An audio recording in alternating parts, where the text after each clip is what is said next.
그분 돈이 좀 있어야 되는 그렇죠. 그것도 알려드리겠습니다. 형사합의금이 보통 형사합의금 시세가 어느 정도 되는지 알려드리겠습니다. 사례 한번 보시죠. 갑은 자신의 승용차 오늘 이 담당하시는 공무원께서 그 공무원 시험 감독 같다고 들었습니다. 그래서 우리에겐 아주 시간이 많다는 것을 말씀드리면서 천천히 하도록 하겠습니다. 자, 이렇게 갑이 을을 조수석에 태우고 가던 중에 육교 밑에서 도로를 건너는 비를 발견하고 사고가 났습니다. 급제동을 하였으나 멈추지 못하고 범퍼로 비를 충격하고 이에 비는 다쳤습니다. 근데 비의 상태를 살펴보려고 하는데 을이 그냥 가자라고 말하자 이에 그래 그냥 가자 동의하고 정체하지 아니한 채 그대로 갔습니다. 다행히 비는 현장을 목격한 C의 도움으로 병원에 구송되어 사망하진 않았다는 것이죠. 갑과 을의 대책을 논하라 했는데 교통사고와 관련돼서 적용되는 법이 총 3개가 있습니다. 도로교통법이 있고 교통사고 처리 특례법에서 교특법, 그 다음에 아까 말씀드렸던 특정범죄 가중처벌 등에 관한 법률을 해서 특가법, 이렇게 3가지가 있습니다. 형법은 268조에 업무상 과실치사상이 있어요. 업무상 과실치사상은 뭐냐면 그러니까 의사가 뭐 수술을 하다가 사람을 다치게 한 경우 그런 경우를 말하겠죠. 근데 이제 형법에 운전사고, 교통사고를 규율할 수 있는 법이 하나도 없기 때문에 이 업무상 과실치사상으로 운전 행위를 업무로 봐서 규율을 합니다. 근데 이제 교통사고는 너무 많이 나는 사고인데 형법 268조 하나만 가지고 규율하기가 어렵다 보니까 뭐 교통사고 처리 특례법도 나오고 특가법도 나오고 하는 것이죠. 그래서 그 특가법, 교특법, 도교법, 형법 그리고 을은 공동정범 성립 여부가 문제가 되겠죠. 자, 특가법 5의 3을 보겠습니다. 특가법 5의 3에 보면 잘 보세요. 교통으로 인하여 형법 268조 업무상 과실치사상입니다. 교통으로 업무상 과실치사상 운전자가 교통사고 내고 나서 피해자를 구호 조치 의무하지 않고 도주하는 경우 이게 뺑소니죠. 뺑소니 하는 경우에 다음 각호에 따른다.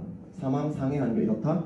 근데 이 피해자를 옮겨놓고 유기하고 도주한 경우 피해자를 산속에 옮겨놓고 도주하면은 가중처벌하는 거죠. 탤런트 중에 이런 사람이 있었습니다. 탤런트가 아니구나, 개그니까. 자, 그 다음 보시다. 그러면 다만 과실이 없는 사고 운전자까지 이 뺑소니로 처벌하진 않는다. 왜냐하면 업무상 과실치사상죄를 저지른 사람이 뺑소니를 할 수 있는데 업무상 과실치사상을 저질렀냐가 문제되겠죠. 그러면은 이 사안에서 갑에게 과실이 있습니까? 과실이 뭐죠? 과실? 형법적으로 과실이 뭐죠? 과실은 실수죠. 우리나라 그러니까 쉬운 말로 실수인데 뭘 실수라고 보냐? 주의 의무를 위반한 것을 과실로 봅니다. 그러면은 갑이 주의 의무를 위반했느냐? 거꾸로 다시 말하면 주의 의무가 있었냐? 이 사안에서 어떤 주의 의무? 육교 밑으로 사람이 지나갈 것을 항상 생각하면서 운전할 주의 의무가 있었습니까? 갑한테? 전혀 없죠. 육교 밑으로 사람이 지나갈 거라고 생각하진 않습니다. 그죠? 따라서 갑은 과실이 없습니다. 이 사안에서. 고속도로도 마찬가지고 자동차 전용도로도 마찬가지입니다. 따라서 갑은 과실이 없기 때문에 업무상 과실치사상죄가 성립하지 않죠. 그래서 여기 있는 법들이 다 적용되지 않습니다. 신뢰의 원칙이라는 게 있습니다. 신뢰의 원칙이 뭐냐면 형법상의 일반 원칙인데 내가 법을 지키면 남도 법을 지킬 거라고 믿어도 된다는 원칙이에요.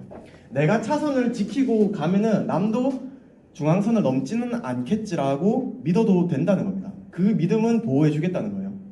그래서 육교 밑으로 사람이 지나갈 거라고는 생각하지도 않죠. 당연히 육교 위로 지나가죠. 그래서 신뢰 원칙이 적용돼서 갑은 B가 교통관계 법규를 지켜 차도를 횡단하지 않고 육교를 이용해 횡단할 것을 신뢰하여 운행하면 족하다. 따라서 사전에 육교 밑으로 사람이 지나갈 거라고 사전에 주의할 의무는 없다는 겁니다. 근데 이것도 사안마다 달라요. 그럼 무조건 육교 밑에서 사람 지나가면 치고 가도 되냐? 이게 절대 아니고 판단을 하겠죠. 판사가 블랙박스도 보고 이 정도면 피할 수 있었다 라고 판단되면 당연히 죄가 되겠죠. 너무 당연합니다. 아까 동영상 보신 거는 판사가 판단하기에 충분히 피할 수 있었다고 생각한 거예요. 핸들을 꺾지 말고 브레이크를 먼저 밟았으면 충분히 사람이 살 수 있었다고 생각을 했기 때문에 그렇게 한 겁니다. 벌금 1200만 원이면은 엄청 센 거죠 사실. 특가법 위반죄가 따라서 성립하지 않습니다. 왜냐하면 업무상 과실치사상죄가 성립한 사람이 튀어야 뺑소니인데 이 사람은 애초에 업무상 과실치사상이 성립하지가 않아서 그렇습니다. 그래서 따라서 교특법도 성립하지 않는다. 그러니까 자 정리를 하면은 차로 운전에 사람 다치게 하면 형법 268 업무상 과실치사상이 성립하고 이게 성립하면 바로 교특법으로 갑니다. 교특법으로 가서 차의 운전자가 교통사고로 업무상 과실치사상을 범한 경우에는 이렇게 한다. 교특법으로 가는데 톡 끼면은 특가법으로 가는 거예요. 바로 도주하는 순간 특가법으로 가는 겁니다. 뺑소니. 그래서 갑은 성립하지 않는다. 따라서 갑은 다 성립하지 않습니다. 다 무죄. 교특법 무죄, 특가법 무죄, 형법도 무죄. 다만 도로교통법상에 사고 발생 시 조치 의무가 있어요. 교통으로 인한 사람을 사상하는 물건을 손괴한 사람은 즉시 정차하여 사상자를 구호해야 되고 자신의 인적 사항을 제공할 조치 의무가 있습니다. 이것을 위반했죠. 갑은 그냥 갔으니까. 따라서 도로교통법상 미조치죄, 사고 발생 후 미조치죄가 성립하는 거죠. 54조, 이게 조문 54조 다음에 바로 55조에 벌칙 규정이 있으면 보기 편한데 그렇게 되어 있지가 않아요. 그래서 54조를 위반하는 그 벌칙 규정은 148조에 있어요. 54조 1항에 따른 교통사고 발생 시 조치를 취하지 아니한 사람은 이렇다. 이렇게 규정이 있습니다. 그 다음에 2항에 보면은 신고 의무가 있어요. 1항은 조치 의무, 1항은 조치 의무, 2항은 신고 의무. 신고도 안 했죠. 그래서 미조치죄, 미신고죄. 이거는 교통사고를 발생시킨 이 미조치 의무, 신고 의무는 당해 차량의 운전자의 고의, 과실, 유책, 위법 묻지 않습니다. 자기로 인해서 사고가 났으면 무조건 해야 되는 거예요. 따라서 미조치죄, 미신고죄가 성립을 하고 그 다음에 미조치죄, 미신고죄 성립하고 실체적 경합이라는 말은 뭐 어려우니까 넘어가고 그 다음에 형법상의 유기죄가 성립하죠. 유기했으니까 보호 의무 있는 사람이 보호 의무가 성립하죠. 갑은 B를 보호할 의무가 생겼죠. 왜냐하면 법에 의해서 어떤 법? 도로교통법에 따라서 미조치 의무가 있는 갑은 법률상 B를 보호할 의무가 있는데도 불구하고 튀었으니까 법률상 또는 계약상 의무 뭐 예를 들면은 모텔 주인은 불나면 혼자 튀면 안 되고 모텔 그 숙박객들을 다 대피시킬 의무가 있습니다. 그 숙박 계약에 보호 의무가 포함된다고 봐요. 그러니까 계약상 의무 그런 걸 말하고 선박도 마찬가지죠. 예를 들어서 비행기를 탔다. 그럼 비행기에 무슨 문제가 있으면은 그 비행기를 관리하는 파일럿 이런 사람들은 승객을 대피시킬 계약상 의무가 있습니다. 안 하면 유기. 그래서 죽으면 유기치사가 되겠죠. 그래서 세월호 같은 경우는 사실상 법리적으로 유기치사가 맞는데 살인죄로 갔죠.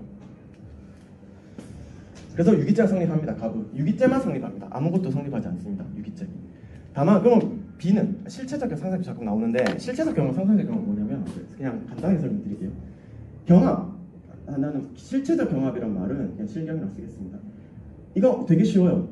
행위가 2개면 죄가 2개 성립한다. 절도하고 사람을 죽였어요. 그러면 행위가 2개죠? 그러면 죄가 2개 성립합니다. 이게 실체적 경합이에요.